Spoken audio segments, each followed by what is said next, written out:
Hypervigilance is a term that we would use to describe when we're on alert, really on alert, yet it's not necessarily a dangerous situation. Okay, so being vigilant means that you're really paying attention for threat. Hypervigilant means more than you need to. It's not really a dangerous situation. Invalidation means that you communicate to another person that his or her experience, that could be emotion, could be thinking, could be their actions, are invalid, illegitimate, wrong, bad, and that they shouldn't do it, shouldn't feel that way, even when it's valid. Validation is communicating the legitimacy of the other person's experience.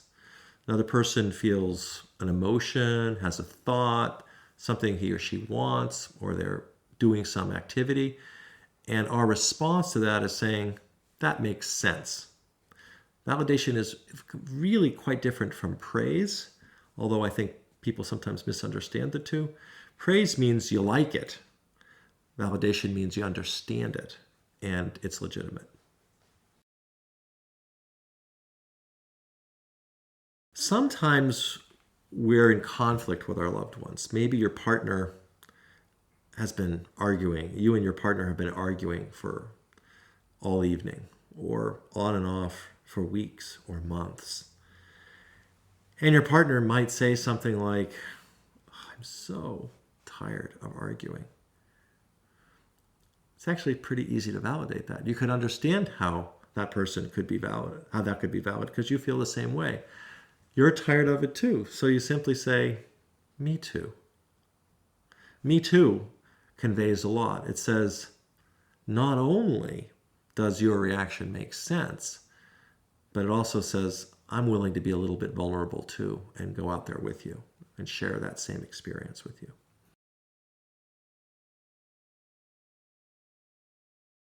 In communication, it's really important to communicate to the other person not only what we're thinking, feeling, or wanting, but also to link it to something that happened so that the reasons why we're thinking, feeling, or wanting something become obvious.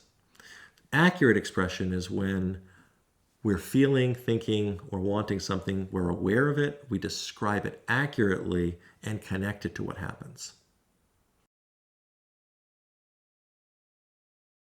Mindfulness is a term that we use to describe what we're doing with our attention. It really has to do with paying attention on purpose, right in the here and now, and without any interpretations or judgments. Relationship mindfulness is a specific application of mindfulness where we're paying attention to another person. We're really bringing all of our attention to the other person right now in this moment. And we're not doing it in a way that's judgmental or critical. It's just with interest and observation and description. As human beings, we have a tendency to sort things into piles. And being judgmental is one of those ways that we sort. And when we're judgmental, we're sorting things into good and bad, right and wrong, should or shouldn't piles. The trouble is that judgments also are associated with negative emotion, secondary negative emotion, emotion about emotion. And judgments can lead to an enormous amount of pain and suffering as a result. When somebody's being very judgmental and wants to let go of those judgments, wants to move toward a more non-judgmental stance, there are a lot of ways to do it. The idea, though, of being non-judgmental is to enter into reality that's real and solid, as opposed to an interpretation of reality. Judgments are interpretations. They say things are good or bad instead of just describing them as they are. So being non-judgmental means being descriptive. It means being aware of something but being aware of it in its actual present state as it is, not necessarily how we'd like it to be, but actually how it is. And so being non-judgmental is primarily about being descriptive. Human beings are very emotional. Emotions are really important to us as a species. They give us a lot of information. Emotions have been around before language and actually complement our language. So one of the things that our emotion system does is, as a species, is it has a certain set of reactions that are absolutely normative, that people all around the planet, no matter what culture they're from, no matter what language they speak, they have certain emotional responses in certain situations in common. So in a dangerous situation, we feel afraid. In a situation when someone that we like is caring for us and responding to us in a way that we like, we tend to feel happy or even some kind of attraction or love. When we break the social rules and people are critical of us and we've somehow damaged our social group, we tend to feel embarrassed or ashamed. If we do something specific, we might feel guilty. And of course, when we lose something that was important to us, we feel sadness or grief. Or when we don't get something that we really want, we feel disappointed.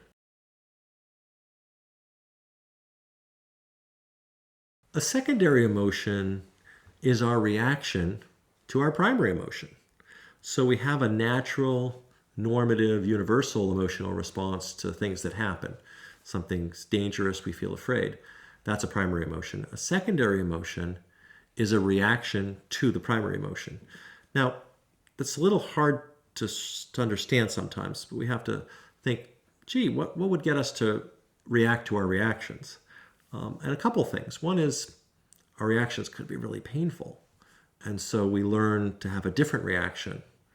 So that's one way, kind of a escape reaction. And of course, the other way we can develop a secondary emotion is through being judgmental. If I have judgments about what happened, that gets in the way of my primary emotion and creates a different secondary emotion.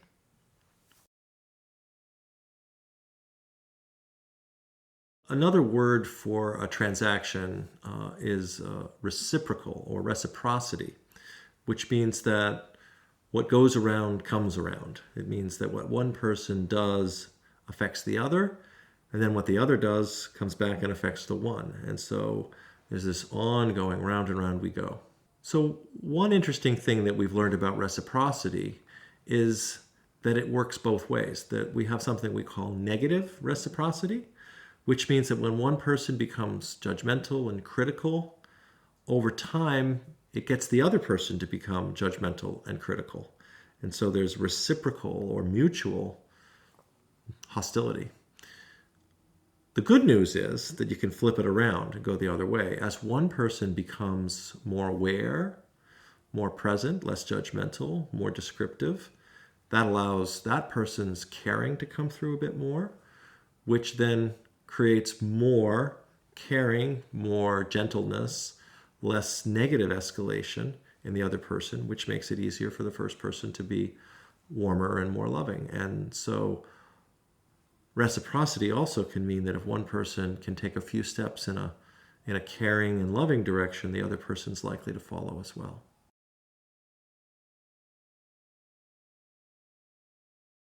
Acceptance is a tricky word.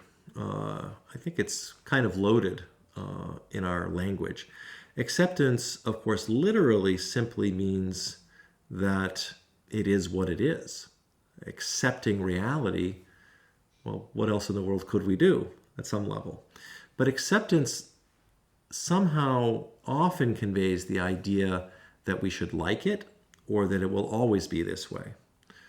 And it's very important to recognize that acceptance just means in this moment. I might really want to go on a picnic and it's raining. I can accept that it's raining and either delay the picnic or go someplace else to have lunch instead. I can't really make it stop raining. There's really not much choice. So when we use the term radical acceptance, it's a way of saying that acceptance is really hard. Acceptance, actually, of reality is quite easy when we like it. If it's a lovely day and we want to have a picnic, we readily accept that it's a lovely day. We don't fight it. When it's raining and we want to go on a picnic, we might fight it. But we're fighting reality. We can't change reality, at least not in this moment. We could reschedule our picnic. That would be accepting the reality, which then can lead to acting effectively. So radical acceptance reflects the fact that it's hard, and it may require an ongoing effort to do it.